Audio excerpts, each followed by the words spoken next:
भारत देशाचे संविधानकर्ते डॉक्टर बाबासाहेब आंबेडकर गोरगरीब जनतेला आणि इथल्या शोषित वर्गाला प्रत्येकाला समान न्याय किंवा इथल्या भारतातील प्रत्येक व्यक्तीला त्यांच्या लोकशाहीच्या मार्गाने किंवा लोकशाहीच्या मार्गावरती घेऊन जाणारे डॉक्टर बाबासाहेब आंबेडकर यांचा संसार हा रमाबाई आंबेडकर यांच्या बरोबर चालू असताना 1935 ला डॉक्टर बाबासाहेब आंबेडकरांच्या पत्नी रमाबाई आंबेडकर यांचं निधन झालं आणि रमाबाई आंबेडकर यांच्या निधनानंतर तब्बल 14 वर्षांनी किंवा 14 वर्षानंतर डॉक्टर बाबासाहेब आंबेडकरांनी शारदा कबीर म्हणजेच आधीच्या शारदा कबीर आणि नंतरच्या माईसाहेब आंबेडकर तथा सविता आंबेडकर यांच्याबरोबर लग्न झाल्याच्या नंतर डॉक्टर बाबासाहेब आंबेडकरांनी कितीतरी वर्ष किंवा फक्त 9 वर्षाचा काळ हा सविता आंबेडकर किंवा सविता आंबेडकरांना डॉक्टर बाबासाहेब आंबेडकर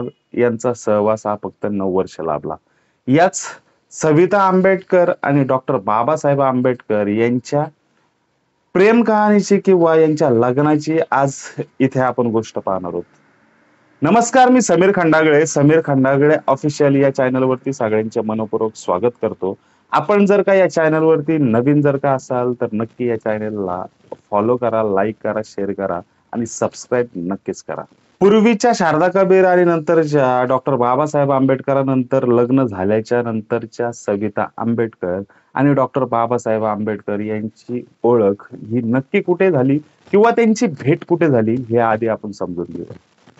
डॉक्टर बाबासाहेब आंबेडकर 1947 ला मुंबईमध्ये आले आणि मुंबईमध्ये आल्याच्या नंतर त्यांचे दोन खास मित्र होते, एक यशराव आणि एक मालवणकर डॉक्टर. यशराव हे मुंबईतील पार्ल्या या ठिकाणी राहत होते. त्यांचं स्वतःचं तिथे घर होतं. 1947 ला डॉक्टर बाबासाहेब आंबेडकर मुंबईत आल्याच्या नंतर यशराव यांच्या घरी गेले होते. त्याच ठिकाणी त्यांच्या मुलीची मैत्रीण सविता आंबेडकर म्हणजे शारदा कबीर तिथे होत्या. डॉक्टर बाबासाहेब आंबेडकरांबरोबर ओळख करून देताना यशराव असे म्हणाले की ही माझ्या मुलींची खास मैत्रीण खूप हुशार आहे, MBBS चं शिक्षण झालेलं आहे आणि मुंबईतच मालवणकर डॉक्टरांच्या हाताखाली किंवा मालवणकर डॉक्टरांच्या क्लिनिक मध्ये एक ज्युनियर डॉक्टर म्हणून ती काम करत आहे. डॉक्टर बाबासाहेब आंबेडकर आणि सवितामाई यांची इथेच पहिल्यांदा भेट झाली. काळ होता स्वातंत्र्याचा म्हणजेच 1947चा.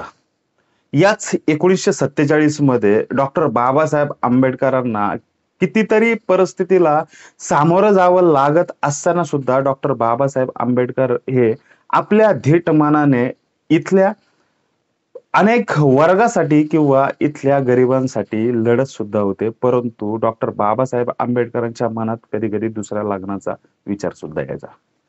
परंतु डॉक्टर बाबासाहेब आंबेडकरांची परिस्थिती खालावत असल्यामुळे त्यांना संधिवात, सांधेदुखी त्याच्यामुळे ते त्रासले गेलेले होते किंवा त्यांना मधुमेह सारख्या आजाराने पछाडले सुद्धा होते.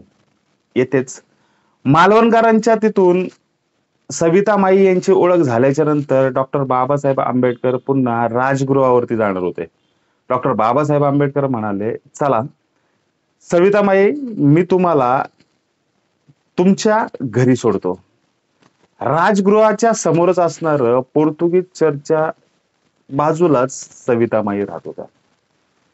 डॉक्टर बाबासाहेब आंबेडकरांच्या गाडीमध्ये सवितामाई बसल्या. तिथून डॉक्टर बाबासाहेब आंबेडकर आणि सवितामाई यांची गाडीमध्ये चर्चा सुरू झाली. डॉक्टर बाबासाहेब आंबेडकरांनी सवितामाईंना सांगितलं की मला सध्या आता सहचारिणीची गरज सुद्धा आहे, कारण सहचारिणी बनवणं किंवा माझी परिस्थिती आता खालावत सुद्धा आहे किंवा माझ्या समाजाची सुद्धा इच्छा आहे, कारण माझ्या समाजासाठी मला इथे जगणं सुद्धा गरजेचं आहे. डॉक्टर बाबासाहेब आंबेडकरांनी सवितामाईंना सांगितल्याच्या नंतर सवितामाईंनी लगेच काही उत्तर दिलं नाही किंवा त्यांनी त्यांच्या प्रश्नाच्या उत्तराला लगेच त्यांना वाव द्यावा किंवा त्यांना लगेच प्रत्युत्तर करावं असं सवितामाईंना काही वाटलं नाही. यावर डॉक्टर बाबासाहेब आंबेडकरांनी सवितामाईंना सांगितलं की तुमच्या उत्तराची अपेक्षा मी आत्ता लगेच ठेवली सुद्धा नाही. तुम्हाला जेव्हा वाटेल तेव्हा तुम्ही ते उत्तर देऊ शकता. त्याच्यानंतर डॉक्टर बाबासाहेब आंबेडकर पुन्हा मुंबईवरून दिल्लीला गेले. तिथे त्यांनी त्यांची कामं सुरू ठेवली. पुन्हा दिल्लीमधून सवितामाईंना एक पत्र आलं. सवितामाईंनी ते पत्र वाचल्याच्या नंतर सवितामाईंना ह्या पत्रामध्ये 25 जानेवारी 1948 ला हे पत्र आलं होतं. सवितामाईंनी हे पत्र वाचल्याच्या नंतर सवितामाईंनी या पत्राला उत्तर सुद्धा डॉक्टर बाबासाहेब आंबेडकरांना दिलं होतं. पुन्हा त्याच्यानंतर सवितामाई आणि डॉक्टर बाबासाहेब आंबेडकर यांच्यामध्ये पत्रव्यवहार हे चालूच राहिले. त्याच्यानंतर एके दिवशी डॉक्टर बाबासाहेब आंबेडकरांचं पुन्हा पत्र हे मुंबईमध्ये सवितामाई यांच्या घरी पोचलं. सवितामाईंनी त्या पत्रामध्ये डॉक्टर बाबासाहेब आंबेडकरांनी जसं लिहिलं होतं तसं सवितामाईंनी वाचलं सुद्धा, परंतु या पत्रामध्ये एका पत्राची सुरुवात ही वेगळ्या कारणाने सुद्धा झाली होती, किंवा या पत्रामध्ये डॉक्टर बाबासाहेब आंबेडकर पत्राच्या शेवटी हे ज्याला कुणाला नवीन माणसाला पत्र लिहितील त्यांना डॉक्टर बाबासाहेब आंबेडकर किंवा डॉक्टर भीमराव असंच फॉर्म मध्ये लिहायचे, परंतु या पत्राची सुरुवात डिअरेस्ट शेरू आणि फॉर्म मध्ये डॉक्टर बाबासाहेब आंबेडकरांनी स्वतःचं नाव राजा असं टाकलं होतं. डॉक्टर बाबासाहेब आंबेडकरांनी या पत्रामध्ये लिहिलं सुद्धा होतं की तुला तुझी कल्पना किंवा तुला राजा म्हणावंसं जर का वाटलं तर तू मला म्हणू शकतेस, कारण एल्फिस्टन महाविद्यालयातील माझे विद्यार्थी मला राजा म्हणून सुद्धा हाक मारायचे. असं जर का तुला वाटलंच तर तू मला राजा म्हणून हाक मारू शकतेस. त्याच्यानंतर अनेक पत्र व्यवहारांमध्ये शेरू आणि राजा ही लव्ह स्टोरी किंवा शेरू आणि राजा अशाच नावाने दोघे एकमेकांना आवाज देऊ लागले. त्यानंतर असेच पत्रव्यवहार चालू असताना डॉक्टर बाबासाहेब आंबेडकरांच्या प्रश्नाला उत्तर हे सवितामाईंकडून मिळालं सुद्धा. डॉक्टर बाबासाहेब आंबेडकर आणि सवितामाई यांनी दोघांनी लग्न करायचं ठरवलं, परंतु अगोदर तारीख पकडली होती तीच म्हणजे डॉक्टर बाबासाहेब आंबेडकरांच्या जन्माची, ती म्हणजे 14 एप्रिल या दिवशी.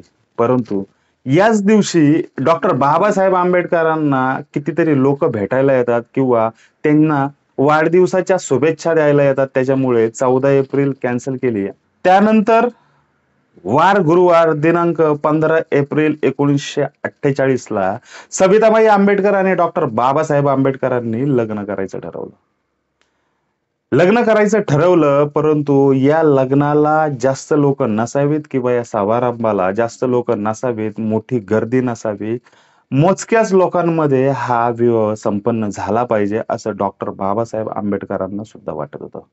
आणि मोजक्याच लोकांमध्ये दिल्लीतल्या डॉक्टर बाबासाहेब आंबेडकरांच्या निवासस्थानी यांनी येथे लग्न करायचं ठरवलं. मोजकीच लोक या लग्नाला होती आणि एक नोंदणी पद्धतीने डॉक्टर बाबासाहेब आंबेडकरांचा विवाह संपन्न झाला. हा विवाह संपन्न झाल्याच्या नंतर सरदार वल्लभभाई पटेल यांच्या घरी जाऊन डॉक्टर बाबासाहेब आंबेडकर आणि सवितामाईंनी त्यांचे आशीर्वाद सुद्धा घेतले. सरदार वल्लभभाई पटेल यांची त्यावेळेला प्रकृती खूप गंभीर होती. ते बेडवरती झोपून होते. बेडवरती झोपूनच डॉक्टर बाबासाहेब आंबेडकर आणि सवितामाईंना या सरदार वल्लभभाई पटेलांनी आशीर्वाद सुद्धा दिले होते.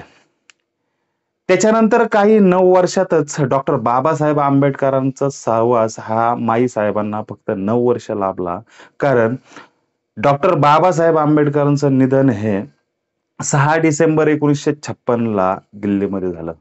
त्याच्यानंतर डॉक्टर बाबासाहेब आंबेडकरांच्या निधनानंतर याच सवितामाई आंबेडकर किंवा डॉक्टर बाबासाहेब आंबेडकरांच्या दुसऱ्या पत्नी यांना किंवा सवितामाई आंबेडकर यांचा डॉक्टर बाबासाहेब आंबेडकरांच्या निधनानंतर एक कसोटीचा काळ सुरू झाला.